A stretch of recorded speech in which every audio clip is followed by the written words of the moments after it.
गतजन्मात जयाद्री ही माझी सखी होती। आम्ही लहानाचं मोठं झालो।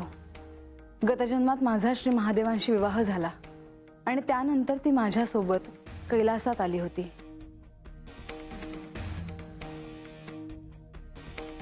कैलासात सर्व दैवी शक्तींचा वावर आहे।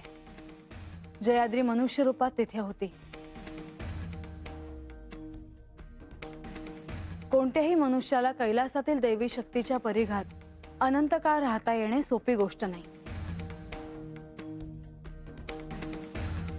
त्यासाठी आध्यात्मिक दृष्ट्या त्या मनुष्याची पातळी उंचावणं हे क्रमप्राप्तच आहे।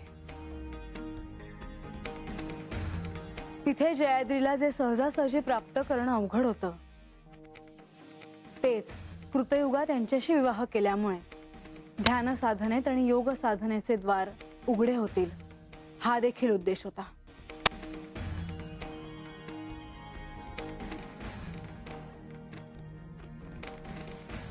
मी आधी बानूला या संदर्भात वेळोवेळी सांगितलं होतं। अनेकदा तिला ध्यानाचे मार्ग दाखवले होते, तिला योग साधनेचे मार्ग दाखवले होते, परंतु तिच्यामध्ये तेवढी क्षमता येण्यासाठी अजून काही कालावधी आहे असं मला वाटतं। आणि म्हणूनच तिला जोपर्यंत ज्ञान आत्मज्ञात होत नाही तोपर्यंत कैलासात जायचं नाही असा मी निर्णय घेतला आहे।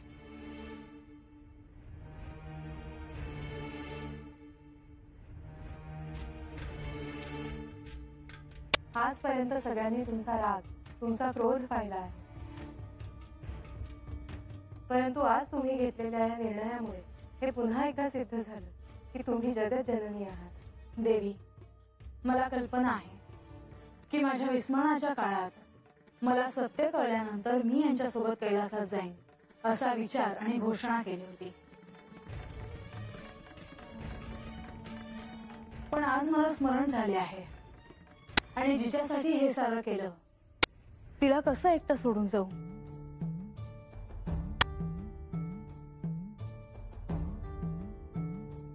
हे कार्य मला पूर्ण करायचेच आहे आणि त्यासाठी मला तुमचे सहाय्य लागेल। लक्ष्मी देवी, मला ठाऊक आहे की विष्णू लोकातून इथे येऊन तुम्हाला फार काळ लोटला आहे, पण हे कार्य पूर्ण करण्यासाठी मला तुमचे सहाय्य मिळावे अशी माझी इच्छा आहे। हे कार्य पूर्ण होताच आपण सगळे आपले अवतार कार्य संपवू आणि शक्तिरूपाने इथे राहू आणि पुन्हा स्वगृही जाऊ।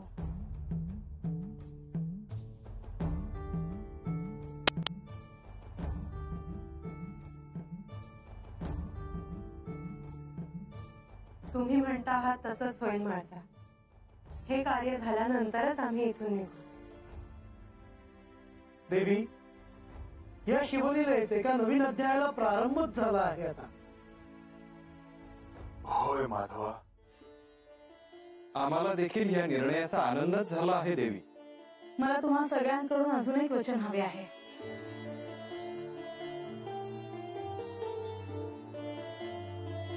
आज्ञा असावी। मी जो निर्णय घेतला आहे त्यात गुप्तता पाळावी।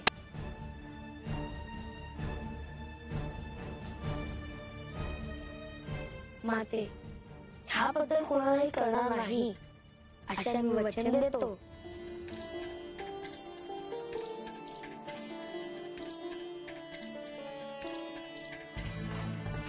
हा प्रसन्नतेचा आणि आनंदोत्सवाचा क्षण आहे। आज गडावर या निमित्ताने विशेष भोजन आयोजित करावे असा माझा विचार आहे। जशी आपली इच्छा। त्यानंतर आम्ही देखील येथून प्रस्थान करू।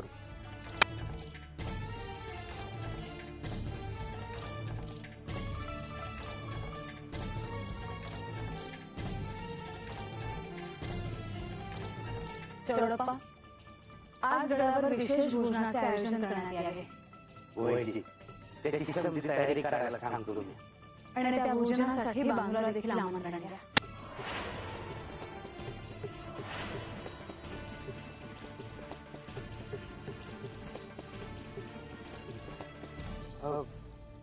बाणाईसनी सांगावा द्यायचा आहे. हो.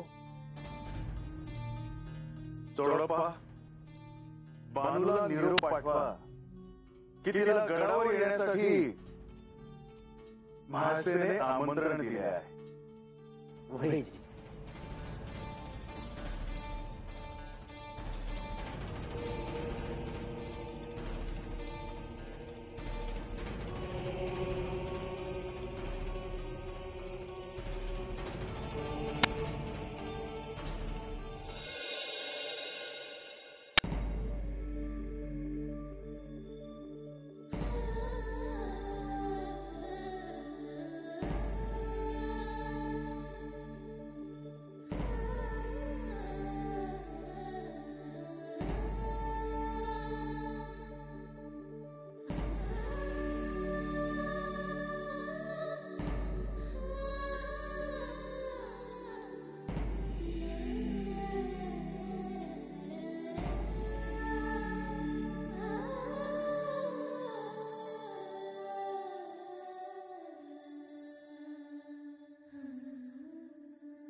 चौडप्पा लय दिसाना आला. बानाई आहे ती ना. जा ग गंगे, बानूला बोलवून आण. जा जा.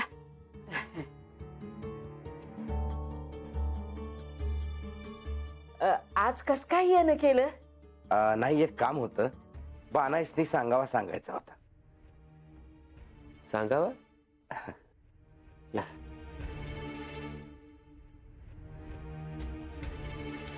बानाई, तुमच्यासाठी सांगावा आणला आहे. म्हाळसा देवींचा सांगावा आहे.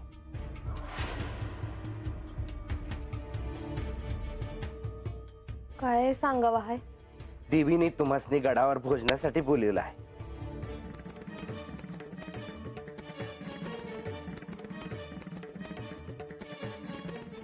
मला होयच. बर कुणा कुणासनी बोलवलं आहे? आता ते ठाव नाही, मला नुसतं तुम्हासनीच बोलावणं धाडायला पाठवलंय. कोण कोण आहेत आता गडावर? नाही म्हणजे कशापायी हाय हे भोजन म्हणायचं? गडावर कार्तिकेय देव आहे ती, अजून समध्या आहे ती. त्या समध्यासाठी म्हणून एक विशेष भोजन ठेवलं आहे देवीने, आणि त्यासाठी म्हणूनच तुम्हाला बोलवलं आहे. येतो मी. हा.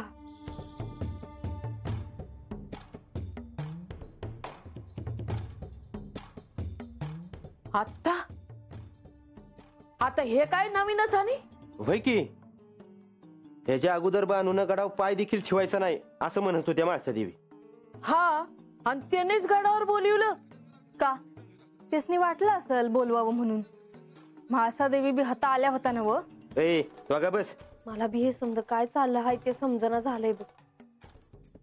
तर गडावर गेले का म्हाळसाताईंचा लय राग व्हायचा. काय चाललंय कुणास ठाव. आता काय करायचं? बानू, तू नग जाऊ. उगाच जाशीला आणि तंटा होईल. समदेजण तुलाच बोलत्या. वय आणि देव बी आताच आल्यात आहे. मला असं वाटतंय तू देवासनी विचार. आता काय बोलतायस तुम्ही? देवासनी विचाराय गडावर जायला लागलच नव. आणि आता म्हाळसा देवींचा सांगावा आलाय म्हणल्यावर जास्त विचार नग करायला. महाराज म्हणले होते मला का तुला सांगावं येईल म्हणून. तसंच झालं. बानू, आमचा ऐक. उगा तंटा नगा. नाही मावशी, अगं कशा पायी होईल तंटा? ही बघ, मला बी अगोदर असंच वाटलं होतं का मी नग जायला. पर आता मला वाटतंय का मी गडावर जायला हो. अगं पर नाही, आता तुम्ही काय बी बोलू नका. मी ठरवलं आहे बघ. गडावरून स्वतः म्हाळसाताईंचा मला सांगावा आला आहे. त्यांचं बोलवणं आलं आहे. आज तुला असं कधी झालं नव्हतं. रात झालं म्हणजे म्हाळसाताईसनी मला काय बाय सांगायचं असेल. त्यासनी माझ्या संग बोलायचं असणार. मी आता गडावर जाणार.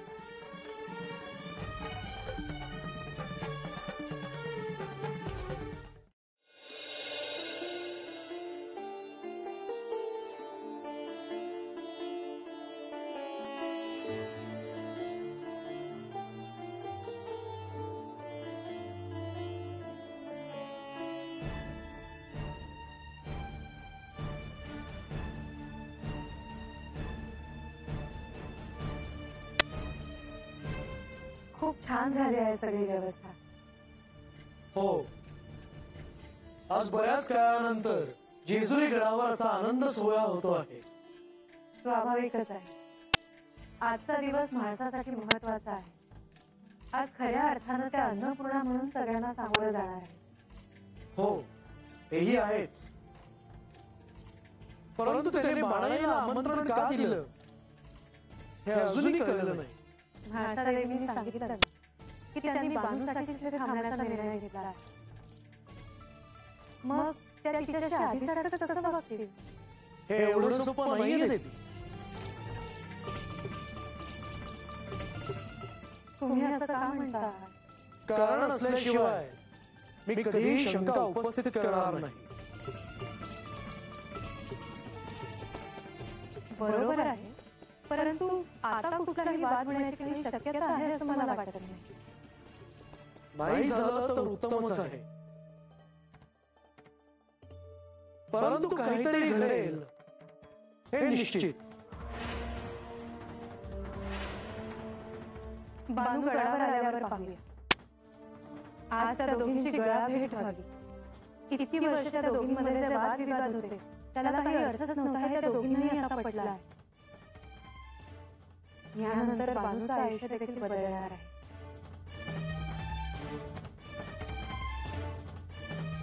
देवी, एक गोष्ट ध्यानात ठेवा. श्री म्हाळसा देवींनी बाणाईला सत्याच्या जवळ घेऊन जाण्याचा संकल्प केला आहे. तो इतका सहजासहजी कसा पार पडेल?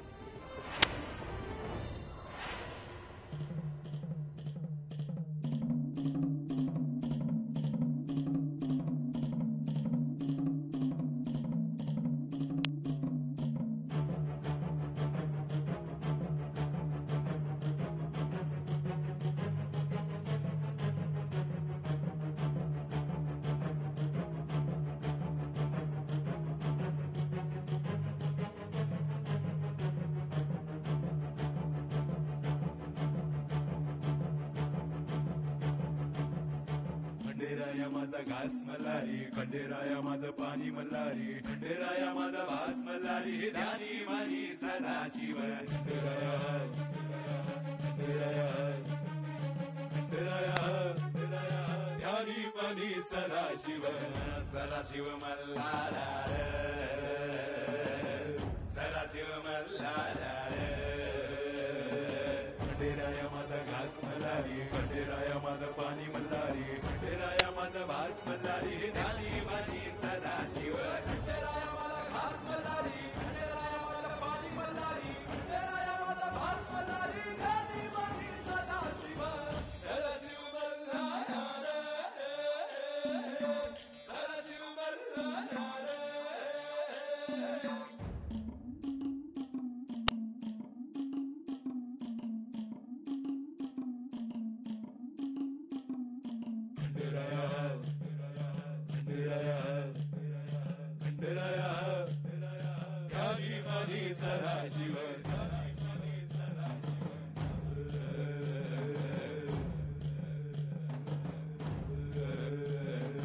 खंडेराया माझा घास मल्हारी, खंडेराया माझं पाणी मल्हारी, खंडेराया माझं भास मल्हारी, ध्यानी मानी सदा शिव. खंडेराया माझा घास मल्हारी, खंडेराया माझं पाणी मल्हारी, खंडेराया माझं भास मल्हारी, ध्यानी मानी सदा शिव.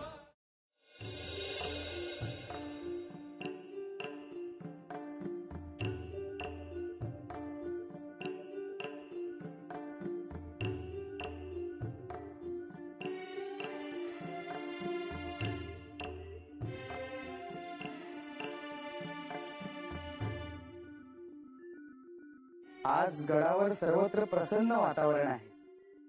माता स्वतःच्या हाताने सगळ्यांसाठी भोजन बनवत आहे. ज्या क्षणाची आपण सर्वजण प्रतीक्षा करत होतो तो घडून गेला आहे.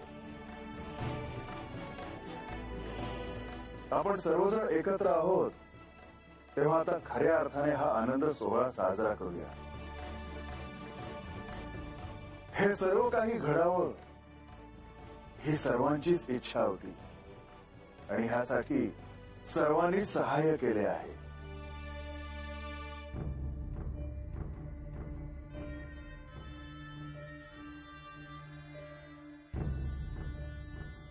बांधलं देखील सत्य समजलं असतं तर कुठलाच प्रश्न उद्भवला नसता.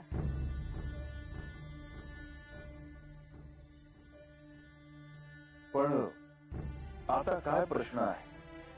मला नाही, ह्यांना आहे. माधवा, काय झालं?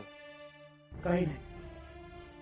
आज सगळं आनंदात पार पडावं एवढीच इच्छा आहे.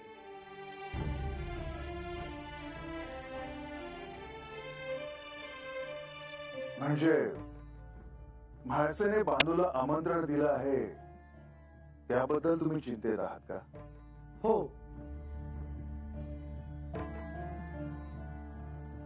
सत्य कळल्यानंतर तुमची, बाणाईची आणि श्री म्हाळसा देवींची आधी भेट व्हायला हवी होती. त्यानंतर सगळ्यांसमोर बाणाईला बोलवायला हवं होतं. खरं म्हणजे मला देखील हे अनपेक्षितच होतं. पण मातेला आता सारं काही कळले आहे. त्यामुळे ती बानूचं प्रेमानेच स्वागत करेल असे वाटते.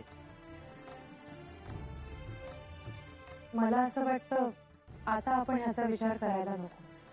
त्या दोघींची भेट कशी होते ते तर पाहूया.